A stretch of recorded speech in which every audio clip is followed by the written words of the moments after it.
Prosiguiendo con esta ceremonia, presentamos a ustedes la clase inaugural del año académico 2025, titulada Derecho Global y Cristianismo, hacia un Iuris et Amoris Universalis Ordo, a cargo del profesor Rafael Domingo. Rafael Domingo nació en 1963 en Logroño, España. Estudió Derecho en la Universidad de Navarra, licenciándose en 1985. En esa misma universidad continuó sus estudios de doctorado, defendiendo su tesis en 1987. Profesor titular de Derecho Romano desde el año 1989, fue nombrado catedrático de la Universidad de Cantabria el año 1993 y en 1995 de la Universidad de Navarra, asumiendo como sucesor de su maestro Álvaro Dors. Ha sido investigador del Strauss Institute for the Advanced Study of Law and Justice de la Facultad de Derecho de la Universidad de Nueva York y también Émile Noël Senior Fellow del Centro Jean Monnet de esa misma universidad.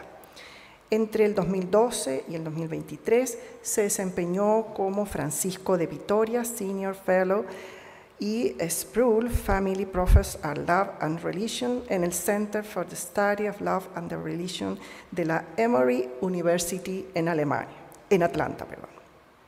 Entre sus líneas de trabajo más influyentes se encuentra la reflexión sobre la tradición jurídica occidental, el papel del derecho en contextos globales y la relación entre derecho y religión.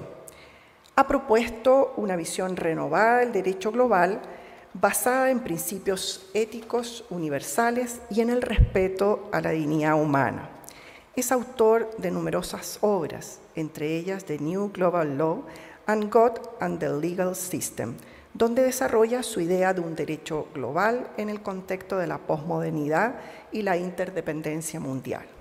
Ha recibido distintos premios y reconocimientos durante su carrera, entre los que se destacan la Medalla de Honor Toribio Rodríguez Mendoza, otorgado por el Tribunal Constitucional del Perú, el Premio Rafael Martínez Emperador, concedido por el Consejo General del Poder Judicial de España, y la Medalla de Plata de la Universidad de Navarra.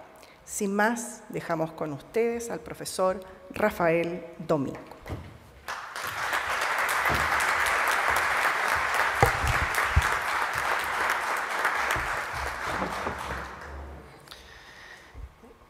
Es un verdadero honor para mí impartir la lección inaugural de este nuevo curso académico en la Facultad de Derecho de la Pontificia Universidad Católica de Chile.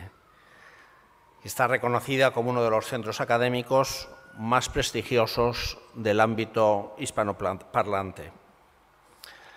Hay dos razones que hacen este momento aún más especial. En primer lugar, he tenido el privilegio de colaborar estrechamente con algunos profesores excelentes del claustro de la Católica, muchos de ellos aquí presentes, a lo largo de estos años. En segundo lugar, me enorgullece unirme a un selecto grupo de figuras ilustres como John Finnis, Adrian Vermeil y Marta Cartavia, quienes han impartido esta lección magistral en años anteriores. Confío en poder estar a la altura de tan alta expectativa. El tema que he elegido para la lección de hoy es la interconexión entre el cristianismo y el derecho global, dos realidades que han capturado mi atención en los últimos años, especialmente durante mi prolongada estancia en los Estados Unidos. La pregunta que intentaré responder es la siguiente: ¿qué aporta el cristianismo, si algo, a la emergente idea del derecho global?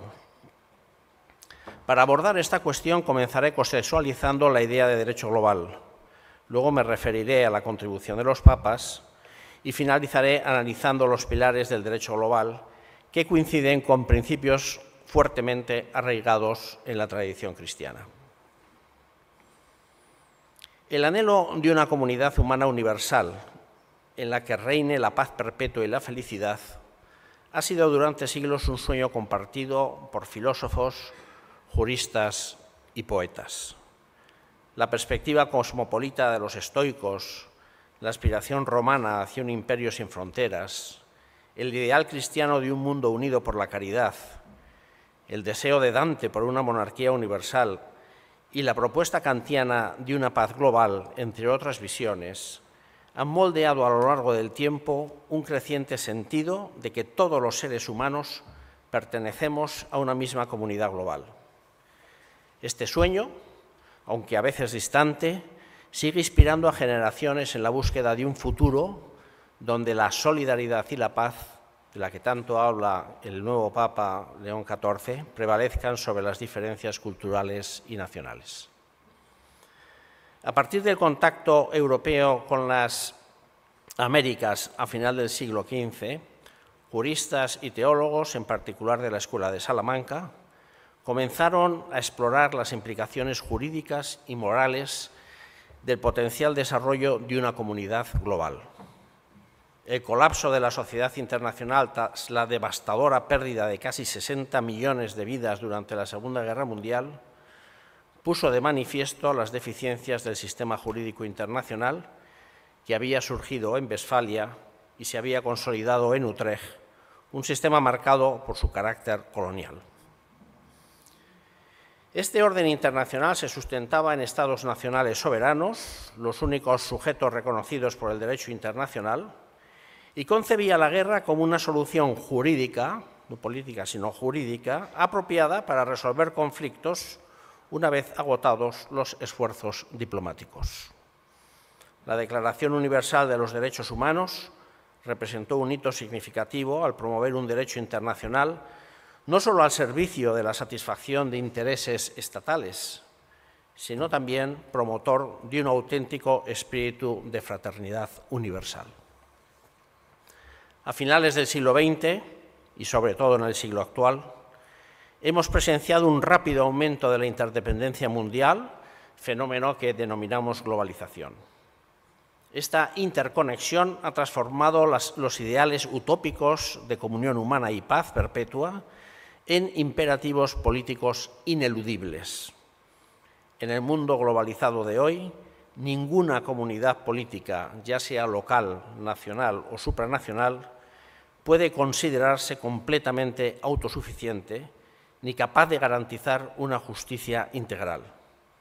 Sin justicia no puede reinar la paz, ni la libertad, ni la felicidad, ni el desarrollo. La globalización nos ha revelado que existen necesidades de justicia fundamentales que solo pueden ser satisfechas de forma eficiente a nivel global. El desafío contemporáneo de solucionar globalmente los problemas que aquejan a la humanidad no es simplemente una opción moral, sino un verdadero imperativo ético y político con importantes repercusiones jurídicas. Cuestiones globales como el terrorismo internacional, el tráfico de armas, la guerra, el hambre, la pobreza extrema, la corrupción política y económica, así como los problemas ambientales, no pueden ser abordados con eficacia por gobiernos nacionales actuando de forma aislada o por una comunidad de estados donde el interés propio prevalece sobre el bienestar colectivo. En su complejidad, la comunidad internacional se asemeja a una hidra, la mítica criatura con múltiples cabezas, donde cada cabeza representa un Estado soberano. Esta estructura y su forma de gestión han quedado completamente desactualizadas a pesar de los avances significativos que ha experimentado el derecho internacional en las 2 últimas décadas. La colaboración y una visión global son fundamentales para enfrentar estos desafíos de manera eficaz y significativa. Ante ese contexto es fundamental considerar la implantación de un derecho global o un derecho de la humanidad, en realidad ya emergente, que regule aquellos aspectos de nuestra vida que solo pueden ser abordados de manera colectiva. No se trata de establecer un Estado mundial, lo que minaría la vida política de los pueblos, sino de proporcionar una solución política y jurídica integral a los retos globales. Todos los papas, desde Juan XXIII, Pacem Terris, hasta Francisco, han insistido con mayor o menor intensidad en el imperativo moral de una gobernanza global que armonice la satisfacción de las necesidades globales y proteja el llamado bien común universal. No creo que tarde en hacerlo también nuestro nuevo y querido Papa León XIV. En el texto escrito ustedes podrán ver todas las referencias que hay en el Magisterio de la Iglesia, que voy a omitir aquí para recortar un poco la conferencia. Inspirado en estos documentos papales, considero que los siguientes principios jurídicos sirven para justificar la transformación de la comunidad internacional de Estados nacionales soberanos en una comunidad humana global. Dado el arraigo de estos principios en las tradiciones jurídicas occidentales, he optado por emplear términos en latín para referirme a ellos. Dignitas, dignidad; usus, uso; necessitas, necesidad; bonum comune, bien común; y solidaritas, solidaridad.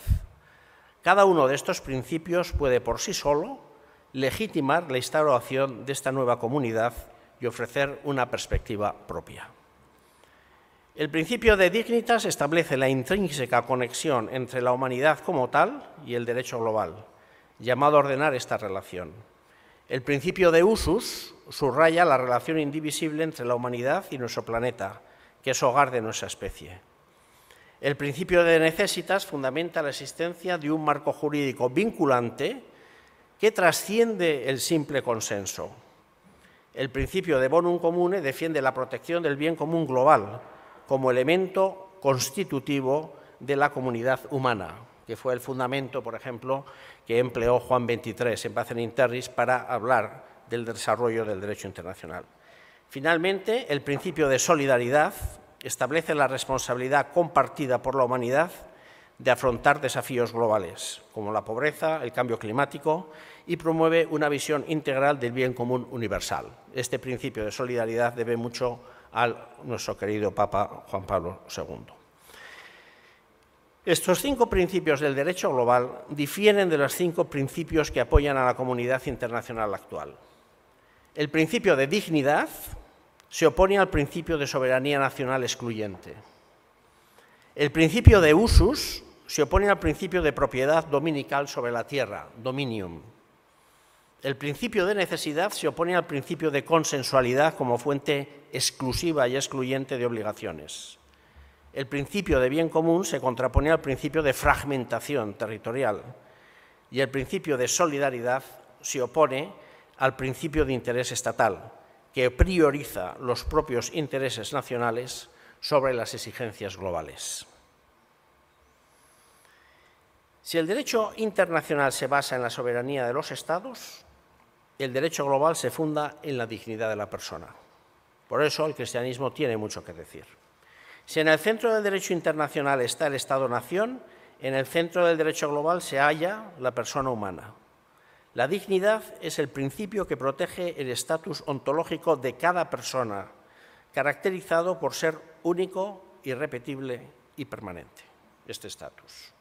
Por eso la dignidad es más que un bien jurídico o un valor moral, pues toca lo jurídico, lo moral, lo ético, lo social y lo religioso, a decir verdad, todas las dimensiones de la persona humana. El cristianismo potencia la dignidad en su dimensión trascendente. Cerrada la trascendencia, la dignidad puede reducirse fácilmente a un yo sustancialmente subjetivo, a una pura capacidad de autonomía racional, a un mero respeto de sí mismo como condición necesaria para vivir bien y asumir las responsabilidades morales, o a un simple derecho a ser reconocido como sujeto de derechos. En el peor de los casos, puede transformarse en un concepto meramente formal, vacuo y sin una función específica en el ámbito global debido a su calculada ambigüedad. Y cuando la idea de dignidad humana se debilita, el sistema internacional de derechos humanos se tambalea. Debido a que la dignidad es inherente a todos los seres humanos, la responsabilidad de proteger la dignidad recae principal y solidariamente en cada persona humana y solo en segundo lugar en el Estado-nación. Por consiguiente, no hay razones para restringir la protección jurídica de la dignidad y su más importante expresión, los derechos humanos, con límites nacionales o supranacionales. La dignidad debe ser protegida en todos los ámbitos del derecho, incluido el espacio jurídico global. Esta protección global de la dignidad humana tiene que empezar empíricamente hablando con los llamados derechos humanos más básicos, es decir, aquellos cuya protección es esencial para el goce de los demás derechos. El segundo principio que justifica la instauración de una verdadera comunidad humana global es la peculiar relación jurídica que vincula a la humanidad con su hogar, la tierra. Esta relación que he llamado usus de la tierra es anterior y más profunda que relación de dominio entre cada Estado soberano y su propio territorio, y exige la instauración de una particular comunidad humana jurídica que abarque todos los habitantes de la tierra. El usus de la tierra garantiza a cada ser humano el derecho de usar el planeta como un hogar y a cada pueblo o nación le reconoce un derecho preferente al uso de ese territorio, pero no en propiedad, es un derecho preferente. Ahora bien, este uso no es soberano ni excluyente, por no ser de carácter dominical. Por otra parte, cada ser humano como usuario de la tierra se convierte en un miembro de una sola comunidad que tiene el derecho y el poder de gobernar y administrar este usus de la tierra. Esta communio in usu requiere el reconocimiento de la humanidad como una comunidad jurídica autónoma. La doctrina del usus de la tierra tiene implicaciones jurídicas importantes en materia de migración, por ejemplo. Por ejemplo, como usuario, cada ser humano tiene el derecho moral, naturalmente relativo, no absoluto, a decidir en qué parte del planeta desarrollará su existencia y de cambiarse de lugar cuando sea conveniente para la búsqueda de su felicidad y desarrollo. Este derecho quedará fuertemente limitado por las necesidades de cada comunidad política, pero como tal derecho moral existe y debería ser reconocido y regulado globalmente y poder ser exigido ante tribunales globales con jurisdicción sobre migraciones cuando un Estado arbitrariamente cierre sus puertas. Los flujos de inmigración no dependen en exclusiva de los derechos territoriales. Chile no es solo de los chilenos. Los chilenos tienen un derecho preferente sobre Chile, pero no es una propiedad en exclusiva.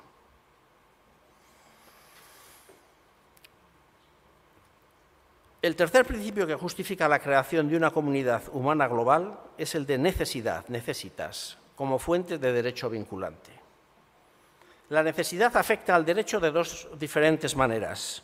Unas veces opera como justificación para apartarse del derecho ordinario. Esto ocurre con la doctrina de la necesidad en el derecho internacional, que se basa en la regla de que las leyes humanas no son aplicables cuando la necesidad impera.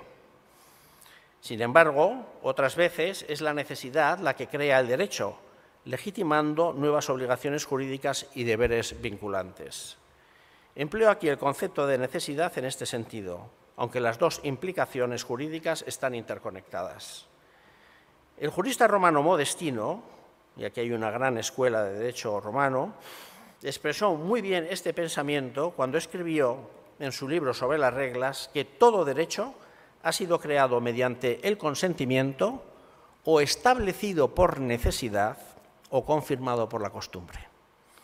Influido por Aristóteles, la razón aducida por Francisco de Vitoria para fundamentar la comunidad humana global en la necesidad fue que las causas necesarias son causas finales. Desde el siglo XVII, un marcado sentido consensualista ha provocado cierta indiferencia hacia la clásica tripartición de las fuentes del derecho en consentimiento, costumbre y necesidad, y ha relegado la costumbre y la necesidad a un plano muy secundario. La costumbre ha logrado mantener cierto estatus en el ámbito internacional debido a la propia naturaleza del derecho internacional y a su defensa por algunos prestigiosos académicos. Es hora, sin embargo, de recuperar el concepto de necesidad como fuente de derecho vinculante en la era de la globalización. De entrada, porque como bien afirmó el conocido catedrático de Oxford, Tony Honoré, tan querido por los romanistas chilenos, En cuanto respecta a la comunidad global, la necesidad es su fundamento relevante. El cuarto principio del derecho global se centra en la existencia de un bien común que exige una comunidad humana global para su consecución y protección. Este bien común representa el propósito último de la existencia de la comunidad. Por eso, un bien compartido por la humanidad que no pudiera alcanzarse dentro de la estructura actual de la comunidad internacional, como dijo Juan XXIII, justificaría la exigencia moral de establecer una nueva comunidad destinada a la consecución de dicho bien. La experiencia nos muestra que estos bienes u objetivos compartidos por la humanidad como tal existen en la actualidad.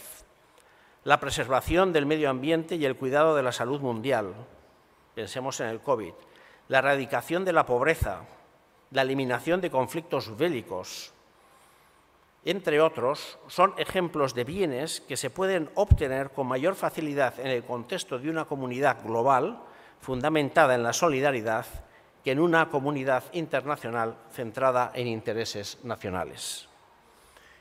El bien común de la comunidad humana global debe considerarse solo, esto es muy importante, una parte del bien común universal, porque no se trata de hacer un Estado mundial, no se trata de que desaparezcan los Estados nacionales. Pues la comunidad global es complementaria de otras comunidades que también satisfacen necesidades, ciudades, regiones, estados, entidades supranacionales, Europa, por ejemplo. Por eso, este bien común de la comunidad humana global debe ser delimitado por una jurisdicción material sobre ciertas materias concretas, que solo comprenda aquellos bienes públicos que afectan a toda la humanidad, que requieren ser gestionados globalmente y solo en la medida en que deban ser gestionados globalmente. De este modo, correspondería al derecho global determinar qué bienes públicos y en qué medida formarían parte de este bien común de la comunidad global, de la humanidad, y lograr su consecución, por supuesto. Estos bienes quedarían bajo el dominio jurídico de la humanidad como comunidad global, lo que he denominado reserva de globalidad, y no bajo la jurisdicción de otras entidades o instituciones nacionales, internacionales o supranacionales. Bienes públicos globales serían, por ejemplo, la conservación del planeta, la supervivencia física de los seres humanos, erradicación de la pobreza, prevención de los desastres naturales, ayudas posteriores a los desastres, labores de reconstrucción, eliminación de armamento nuclear, etc. Estos bienes públicos globales también abarcarían asuntos como la seguridad mundial frente al terrorismo internacional o el enjuiciamiento de crímenes de lesa humanidad, entre otros. Por supuesto, la protección de los derechos humanos sería una prioridad, pero solo en la medida que dichos derechos no estén suficientemente protegidos por las diversas jurisdicciones locales o nacionales. La creciente conciencia de interdependencia de la humanidad invita a pensar en la necesidad de otorgar carta de naturaleza a una solidaridad universal. Este es el pensamiento de Juan Pablo II, que ha continuado Benedicto XVI, Francisco y continuará, obviamente, León XIV. Es decir, una responsabilidad compartida por toda la humanidad en la consecución de ciertos bienes globales. Esta solidaridad universal está llamada a desempeñar un papel central en nuestro derecho global, pues constituye un pilar esencial de cualquier sociedad que aspire a la justicia y a la equidad. Sin solidaridad, en un mundo global no hay justicia ni equidad. La cooperación internacional, la ayuda humanitaria y el respeto por los derechos humanos son modos excelentes de vivir la solidaridad, pero esta tiene un horizonte mayor. La solidaridad es una exigencia que se va descubriendo paulatinamente, en la medida en que se siente más profundamente la fraternidad humana, como ha explicado el Papa Francisco. Por eso, la solidaridad es una conquista de cada día, que exige una búsqueda del bien común y un respeto profundo de la dignidad de cada persona. Sin justicia no hay solidaridad, pero la solidaridad va más allá de la justicia humana. La solidaridad toca la caridad y se hace más solidaria, si se me permite la expresión, cuanto más se aproxima a la idea de amor, servicio y gratuidad. Una solidaridad bien entendida conduce directamente a la subsidiariedad. Ambos constituyen las dos caras de una misma moneda. La subsidiariedad complementa la solidaridad, impidiendo que ésta ahogue la libertad y la responsabilidad personales. Es el espacio para el propio desarrollo humano personal, ¿no? Desarrollada por la doctrina social católica, la idea fundacional del principio de subsidiariedad radica en la prioridad ontológica de cada persona humana frente a cualquier tipo de agrupación o comunidad social. Prevalece la persona frente al Estado. Y hay una razón muy clara. La persona es una imago Dei, imagen de Dios. El Estado es imago hominis, una creación humana. Todos estos principios esbozados, configuradores del orden global, constituyen en el fondo irradiaciones de la imagen de Dios, conforme a la cual todo ser humano, es decir, la humanidad entera, ha sido creada. El estatus ontológico de haber sido creados a imagen de Dios, de un Dios que es amor, no de una caricatura de Dios, tal y como lo entiende el cristianismo, constituye el fundamento ético de todas las interacciones de la humanidad y pone en el centro del derecho a la persona humana, no al Estado, al no ser éste una creación divina, sino humana. La imagen de Dios eleva y defiende la dignidad humana a una dimensión trascendente que supera con creces cualquier otra aproximación inmanente, por rica que sea. Estar hechos a imagen de Dios nos recuerda que el ser humano es único e irrepetible en el espacio-tiempo, pues así fue creado y amado por Dios, que es único e irrepetible. La imagen de Dios nos muestra que el ser humano no es un accidente en la historia cósmica, por más que haya nacido de una relación torpe, no deseada, casual o fruto de la violencia. Cada ser humano, por truculento y complejo que haya sido su aterrizaje en este mundo, es un todo y un fin en sí mismo, un regalo a la humanidad, amado por Dios desde toda la eternidad e invitado a vivir con Él para siempre. Todos los seres humanos formamos una única comunidad natural de portadores de la imagen de Dios, que otorga legitimidad metajurídica a la comunidad humana global y a su derecho específico, el derecho global. La consecuencia más importante de esta universalidad es que la comunidad humana global es una comunidad no voluntaria. No hemos elegido ser creados a imagen de Dios, sino necesaria. Como tal, la humanidad no requiere consentimiento para ser miembro de ella, y de hecho el consentimiento no es posible. Ningún ser humano podría abandonar esta comunidad humana global y unirse a otra, ya que ningún ser humano puede renunciar a la condición de ser portador de la imagen de Dios, por más que así lo desee. Esta pertenencia obligatoria a la comunidad global debe equilibrarse con un alto grado de participación ciudadana, precisamente porque es una incorporación necesaria. Participación ciudadana en el proceso de toma de decisiones y con la reducción al mínimo del objetivo del derecho global. La protección, como he dicho, de aquellos bienes específicos que necesariamente tienen que ser satisfechos y protegidos globalmente. La imagen de Dios también realza la solidaridad. Cada persona, como portadora de la imagen de Dios, es responsable de la protección de toda la imagen de Dios, no solo en el yo personal de su persona, sino también en cualquier otro ser humano, aunque se encuentre en las antípodas. Así como la imagen de Dios es una sola, así también el bien es uno. Cualquier muro de separación entre el bien común y el bien particular es artificial, no así entre el interés común y el interés particular.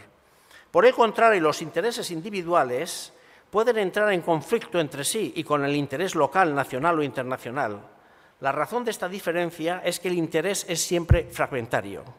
El interés común es la suma de intereses individuales, es la totalidad de las particularidades, pero no la universalidad de la diversidad. El reconocimiento del hecho ontológico de haber sido creados a imagen de Dios en modo alguno puede imponerse coactivamente a la sociedad, ni politizarse, convirtiéndolo en un mandato imperativo vinculante en las sociedades democráticas pluralistas. Pero sí puede erigirse en último fundamento ético, moral y espiritual para la protección de la persona humana. Aunque cada ámbito de la realidad tiene sus propias reglas, cada dimensión, La ontología de la imagen de Dios constituye un extraordinario apoyo de carácter trascendente a verdades culturales asentadas y refuerza desde la dimensión espiritual ciertos principios políticos y jurídicos inamovibles. También cumple una función de recordatorio social en caso de que una sociedad, llevada por su egoísmo, se desvíe de su propio fin y se olvide de proteger la dignidad de cada persona humana por encima de cualquier otro afán gubernativo o interés estatal. Lo estamos viendo en las guerras que desgraciadamente existen en nuestro planeta. La plena implantación de estos 5 principios globales exige una profunda espiritualización de la sociedad.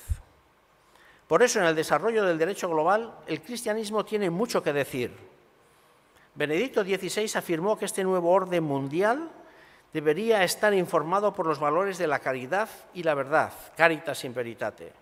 Por su parte, Francisco propuso la implantación de un ordo amoris, siguiendo el modelo del buen samaritano, con ocasión de los problemas migratorios que afligen el mundo. El verdadero desarrollo del derecho global debe entenderse a la luz del amor y el perdón. Y yo defino el perdón como el amor a quienes nos dañan. De ahí que el cristianismo hable del amor al enemigo. La justicia no se opone al amor. No existe ninguna tensión o conflicto real entre la verdadera justicia y el verdadero amor. Es más, el amor presupone la justicia. No hay amor sin justicia, ni es posible alcanzar la plenitud de la justicia sin amor. El amor que perpetra la injusticia es un amor mal formado, y una justicia que se aleja del amor es una justicia amorfa, podríamos decir. El derecho proporciona la plataforma necesaria para que florezca la justicia, y la justicia pone los cimientos para que florezca el amor. Por otra parte, el amor ennoblece la justicia y fortalece los ordenamientos jurídicos.